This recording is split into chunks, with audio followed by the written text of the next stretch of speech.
Bismillahirrahmanirrahim. Assalamualaikum warahmatullahi wabarakatuh. Perkenalkan, nama saya Rahmat Maulidan. Pada kesempatan kali ini, saya akan mempresentasikan sebuah artikel yang mana di sini berjudul A Process Perspective on Organizational Failure, a Qualitative Meta-Analysis, yang mana ditulis oleh Habersang dan kawan-kawan. Baik, langsung saja kita mulai. Rumusan masalah dari artikel ini adalah penelitian sebelumnya kebanyakan menggunakan pendekatan model tunggal. Terus dikatakan bahwa adanya ketidakpastian mengenai model proses yang telah diteliti sebelumnya, mengenai bagaimana keterkaitan dan mekanisme kegagalan organisasi terungkap, yaitu sebenarnya apakah sebagai hasil dari inersia atau ekstremisme atau sebagaimana campuran keduanya. Nah, kemudian selanjutnya dikatakan bahwa adanya perdebatan mungkin model proses mungkin cocok untuk mengatasi dikotomi eksternal internal yang berlaku. Nah, selanjutnya dikatakan bahwa adanya gap dikarenakan adanya keterbatasan kemampuan generalisasi dan dukungan empiris dalam studi sebelumnya akibat dari cenderung mengandalkan kasus kecil dan tentunya agak deskriptif. Selanjutnya, artikel ini tentu ditulis untuk memberikan kontribusi dalam ilmu pengetahuan. Di sini dikatakan bahwa terdapat dua kontribusi utama. Yang pertama adalah memajukan literatur tentang proses kegagalan organisasi dengan update dari model proses tunggal. Seperti yang dikatakan tadi, penelitian sebelumnya itu dominan dengan model proses tunggal. Nah, kemudian dikatakan bahwa menunjukkan bagaimana interaksi dari mekanisme rigiditas dan konflik dari waktu ke waktu yang mana menyebabkan kegagalan organisasi. Inilah kontribusi yang ditawarkan oleh peneliti dalam menulis artikel ini. Nah, terus selanjutnya perlu kita perhatikan bahwa artikel ini melakukan pendekatan yang mana di sini ada pendekatan eksternal, bagaimana kondisi lingkungan atau faktor situasional tertentu menyebabkan kegagalan organisasi. Nah, terus selanjutnya ada faktor internal yang di sini adalah penekanan kuat pada keputusan dan tindakan anggota organisasi. Nah, kemudian artikel ini menawarkan beberapa teori yang dipakai untuk menjelaskan artikel ini. Sesuai pendekatan tadi, adanya internal dan eksternal. Kemudian di eksternal sendiri terdapat 4 teori besar yang dipakai, yang dimana di sini ada population ecology theory, industrial organizational theory, institutional theory, strategic choice theory. Nah, kemudian coba saya jelaskan satu persatu. Di sini population ecology theory dalam konteks kegagalan organisasional ini sendiri disebabkan oleh kegagalan dikarenakan dari proses pemilihan di mana lingkungan eksternal memilih organisasi yang tidak sesuai dengan kondisi lingkungan. Nah, ini yang dipandang melalui teori population ecology theory. Nah, kemudian selanjutnya bisa kita lihat bahwa di sini adanya industrial organizational theory. Menurut teori ini, kegagalan itu diakibatkan oleh tekanan dan kendala struktur industri itu sendiri. Kondisi industri menciptakan tekanan untuk adaptasi strategis dan kelangsungan hidup. Jadi ini yang dikatakan oleh IO teori atau kepanjangannya kita bisa lihat di sini adalah Industrial Organization Theory.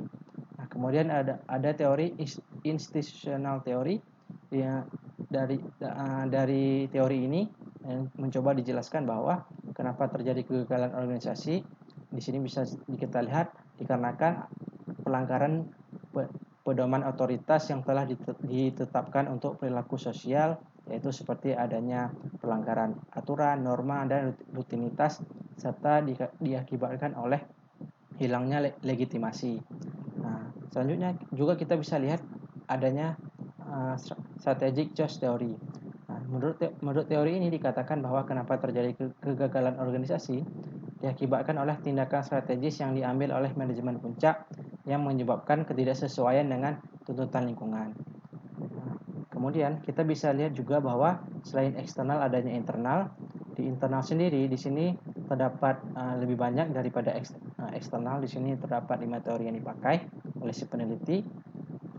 Kita bisa lihat bahwa di sini terdapat RBV atau kita bisa sebut resource based view, ada contingency theory, upper echelon theory, groupthink theory, dan rigidity effect theory. Kemudian di RBV dikatakan kenapa terjadi kegagalan diakibatkan oleh kurangnya pengembangan, penerapan, dan pemanfaatan sumber daya dan kapabilitas organisasi itu sendiri.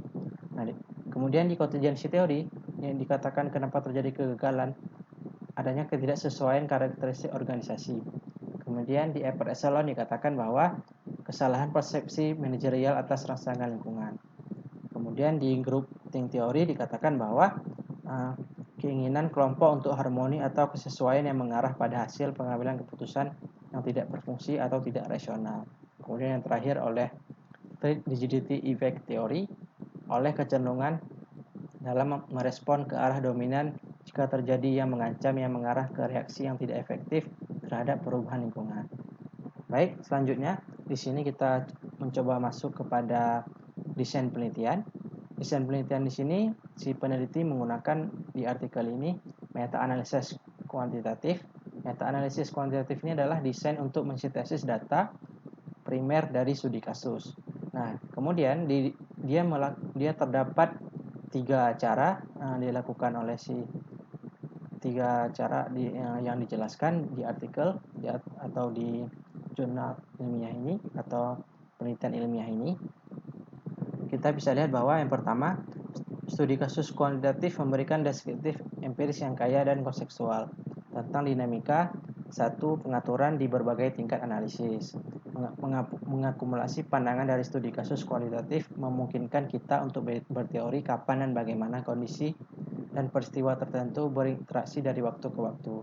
Kemudian selanjutnya kita bisa lihat bahwa adanya meskipun studi kasus tunggal atau single case study sering memberikan deskriptif empiris yang sangat kaya dan konseptual, dinamika satu setting kasus-kasus tersebut tidak menawarkan kesimpulan umum atau tidak merepresentasikan atau menawarkan sedikit landasan untuk generalisasi dalam artian positivism.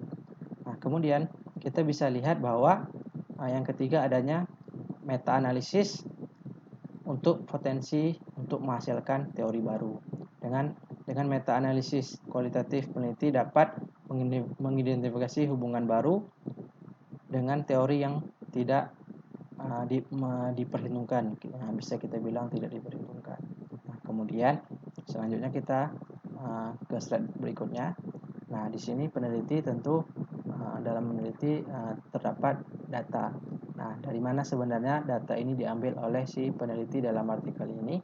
Kita bisa lihat si peneliti di sini menggunakan database dan sebuah mesin pencari atau kita bisa bilang machine search. Di sini dikatakan bahwa si peneliti dia menggunakan Easy Web of Knowledge, Case Center, and Database Study Harvard Business School. Nah, tentu dalam dia mencari, dia tentu harus ada kata kunci supaya memudahkan untuk mendapatkan data yang sesuai dengan penelitian. Nah, di sini dia mengetik ada organizational failure, corporate failure, organizational downfall, bankruptcy, chapter 11 dissolution of business, market access, dan government bailout. Nah, dengan cara ini didapatkan 72 studi kasus. Nah, kemudian selanjutnya meninjau daftar referensi pada riset yang relevan di bidang kegagalan organisasi pada jurnal yang tentunya bereputasi supaya data yang didapatkan tentu handal dan terpercaya dan dipercaya oleh yang membaca. Nah, cara ini si peneliti mendapatkan 27 studi kasus tambahan. Nah, kemudian peneliti menggunakan Google Scholar untuk mencari studi kasus tambahan yang untuk menambah data yang mana memperoleh 18 studi kasus. Jadi total keseluruhan studi kasus sebanyak 17 studi kasus. Nah, kemudian tentu si peneliti di artikel ini dalam memilih kasus ada kriteria tertentu yang harus dipenuhi sehingga terdapatlah data yang bisa dipakai. Nah, jadi si peneliti menerapkan kriteria inklusi dan inklusi untuk memastikan kualitas basis data. Nah, di sini dikatakan bahwa si artikel ini hanya memasukkan studi kasus yang sesuai dengan definisi peneliti tentang kegagalan organisasi. Tentu saja data harus merepresentasikan definisi operasional tentang kegagalan organisasi. Kemudian di sini terdapat 5 kriteria yang harus dipenuhi, yaitu pembubaran, yaitu ada status hukum kebangkrutan, yaitu ada status hukum, terus ada keluar dari pasar secara paksa, dan adanya dana buyout dari pemerintah. Ini adalah kriterianya. Selanjutnya ada tentu untuk memastikan lagi, memeriksa setiap kasus untuk kriteria kualitas seperti ruang lingkup, kelengkapan, dan kredibilitas. Nah, di sini ada 4 cara. Pertama, hanya memasukkan kasus-kasus dengan penjelasan rinci tentang proses kegagalan organisasi. Kemudian yang kedua, hanya memasukkan kasus-kasus yang menyediakan akun multilevel yang komprehensif tentang bagaimana kegagalan organisasi itu. Kemudian hanya memasukkan studi kasus yang dipublikasi tentu pada artikel yang resmi, tidak artikel yang tidak resmi. Kemudian akhirnya adalah peneliti mengecualikan kasus yang tidak faktual. Nah, jadi setelah melalui proses ini, setelah melalui pemilihan kriteria ini, dengan sesuai kriteria terdapatlah 47 kasus yang sesuai dengan kriteria. 43 maksud saya yang sesuai dengan kriteria. Nah, selanjutnya ada peneliti tentu untuk melakukan membuktikan temuannya tentu harus adanya analisis data. Kemudian analisis data mengikuti penalaran aduktif atau abductive reasoning. Nah, di sini apa itu? Yaitu didasarkan pada interaksi antara kerangka teoritis sebagai latar belakang interpretatif untuk analisis data kasus. Nah, kemudian proses penelitian berorientasi aduktif ini menggabungkan langkah-langkah induktif dan deduktif. Baik, kemudian dikatakan bahwa menurut aduktif reasoning ini, mengembangkan teori baru melalui abduktif berarti memperhatikan teori yang ada tentang kegagalan organisasi sebagai lensa potensial untuk menafsirkan data, melakukan abstraksi, kemudian membuat kode, mengkategorikannya, dan menghubungkan kategori ke tema yang muncul, dan mencerminkan dengan teori-teori ada. Nah, kemudian software yang digunakan ada atlas.ti. Nah, kemudian selanjutnya di sini dalam melakukan analisis data tentu ada langkah-langkah yang dilakukan. Terutama di sini di artikel ini dikatakan bahwa ada 7 langkah yang dilakukan, yaitu yang pertama mengembangkan skema pengendalian deduktif, yang mana di sini adalah dijelaskan oleh literatur tentang kegagalan organisasi. Peneliti mengidentifikasikan teori dominan berikut sesuai dengan latar belakang interpretatif. Nah, kemudian ada yang kedua, bahwa melakukan analisis kasus dengan mengkodekan studi kasus terpisah secara baris demi baris. Nah, di sini adalah pengkodean ini terdiri dari memecah, memeriksa, dan membandingkan, membuat konsep, dan mengkategorikan data. Nah, untuk kodenya menggunakan skema pengkodean deduktif yang dijelaskan, yang sudah dijelaskan tadi, yaitu juga menggunakan pengkodean induktif, yaitu di sini tentunya untuk membantu mendapatkan wawasan ke dalam data. Nah, selanjutnya adalah secara total langkah ini menghasilkan 289 konsep first order, 114 deduktif, dan 175 induktif. Nah, selanjutnya ada langkah ketiga, melakukan pengkodean aksial untuk menghasilkan kategori konsep urutan pertama, atau kita bisa bilang ini adalah first order. Nah, di sini adalah tentunya untuk menghasilkan kategori di first order, si artikel ini menghubungkan konsep first order dengan tema tingkat tinggi yang menunjukkan pola yang muncul dalam data dan kategori yang lebih abstrak. Nah, kemudian ada menganalisis hubungan antar kode, memisahkan unidirectional dan reciprocal. Nah, kemudian di sini ada tahap kelima. Di sini adalah secara visual memetakan setiap kasus kegagalan organisasi sebagai model proses yang rinci. Nah, di sini peneliti melakukan secara bersamaan menampilkan bagaimana kondisi dan peristiwa di dalam peristiwa spesifik terungkap dari waktu ke waktu saat berinteraksi di dalam dan di berbagai tingkat analisis. Nah, kemudian ada yang keenam, melakukan analisis kasus silang atau cross case analysis, di mana di cross case analysis adalah untuk menghasilkan tema pemersatu, keharusan atau logika, terus memotong seluruh kasus untuk mengembangkan archetype proses yang lebih digeneralisasikan. Kemudian yang terakhir di sini atau kita bilang tadi ada 7, berarti ini yang ketujuh, yaitu memeriksa mekanisme yang mendasari proses kegagalan. Nah, di mana di sini berdasarkan analisis hubungan konvergen dan divergen. Nah, terus peneliti melakukannya. Terus di mana kalau konvergen ini adalah membedakan mekanisme rigid yang berbeda. Kemudian kalau divergen adalah mekanisme konflik. Baik, itu langkah-langkah yang terdapat dilakukan dalam analisis data yang terdapat 7 langkah. Selanjutnya saya akan lanjut. Baik, selanjutnya adalah validitas data. Validitas data ini menurut Mers, Huberman, Maxwell, dan Stein untuk memastikan kualitas data. Pertama, kita harus memperhatikan bahwa menggunakan beberapa studi kasus dan memberikan alasan pemilihan kasus untuk menetapkan validitas eksternal, memastikan bahwa setiap kasus sesuai dengan pertanyaan penelitian. Itu saja. Baik, selanjutnya bahwa meminimalkan idiom crisis, peneliti menggunakan atlas.ti seperti yang disebutkan tadi yang menyimpan semua pengkodean. Selanjutnya peneliti menguji komprehensif intersubjektif dalam tim peneliti. Nah, kemudian selanjutnya yang terakhir atau yang keempat di sini bahwa dikatakan bahwa menggunakan berbagai bentuk triangulasi untuk memeriksa dan meningkatkan validitas penelitian. Menggunakan sumber data tambahan jika memang nanti ada data nggak lengkap yang mana melibatkan banyak peneliti untuk bersama-sama memahami data, pengkodean, dan abstraksi. Ini adalah yang dilakukan oleh peneliti menurut literatur sebelumnya untuk memastikan validitas data itu sendiri. Nah, kemudian di sini adanya beberapa penemuan bahwa seperti yang disebutkan tadi, adanya penemuan bahwa di sini ada imperialist archetypes.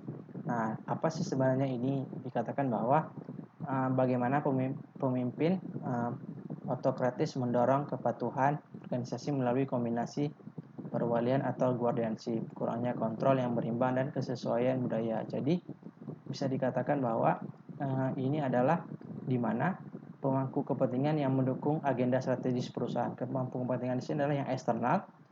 Kemudian dia terlibat dalam strategis perusahaan sehingga tidak adanya check and balances, sehingga organisasi melakukan ekspansi yang berlebihan, ekspansi yang tidak sesuai, yang pada akhirnya ini akan membawa malapetaka atau kegagalan bagi organisasi. Karena sangat penting bahwa ekspansi atau melakukan strategis yang melebarkan sayapnya, dalam hal ini mungkin diversifikasi, sangat penting bahwa keputusan itu tepat, karena apabila salah tentu nanti akan menyebabkan perusahaan ini akan menuju ke kebangkrutan pada akhirnya. Nah, kemudian juga ada regard archetypes. Nah, di sini bahwa dikatakan bahwa jatuhnya pemimpin industri. Dulu dia adalah pemimpin, terus kemudian dia di sini pada akhirnya kalah, seperti contoh Nokia. Pada akhirnya dia menderita kekalahan. Ini digambarkan bahwa identitas organisasi yang berbeda-beda dapat membatasi organisasi untuk beradaptasi dengan lingkungan yang tentu sangat berubah. Dikatakan bahwa organisasi berubah menjadi pengikut yang rigid. Jadi dia itu malah menjadi mengikuti alurnya, mengikuti apa yang terjadi, yang pada akhirnya menghabiskan sumber daya. Dia memakai sumber dayanya untuk sia-sia. Dia selama ini sudah sukses dengan hal tersebut, kemudian juga dia tetap menjalankan apa yang sudah sukses. Pada akhirnya karena lingkungan yang berubah, dia tetap mengikuti apa yang terjadi di lingkungan. Dia tetap sesuai dengan apa yang dia jalankan selama ini. Pada akhirnya dia akan kalah. Ini tidak terhindarkan. Kemudian yang juga Filian archetype adalah dikatakan bahwa para manajer tidak bermoral, yang mana di sini mendorong pertumbuhan dengan melakukan praktik-praktik yang tidak seharusnya dilakukan oleh para manajer. Kemudian politicization archetype, ya ini di mana dikatakan bahwa adanya konflik kepentingan yang terjadi, yang pada akhirnya terjadi politik dalam organisasi, yang pada akhirnya menyebabkan kegagalan organisasi. Nah, terus di artikel ini terdapat diskusi-diskusi yang dikatakan bahwa dari artikel ini meta-analisis terdapat dua temuan penting, bahwa proses yang menyebabkan kegagalan organisasi dapat ditangkap dalam 4 proses tadi, seperti yang sudah saya jelaskan sebelumnya. Kemudian menemukan bahwa masing-masing proses berorientasi dengan jenis dan kekakuan atau rigid dan mekanisme konflik yang berbeda.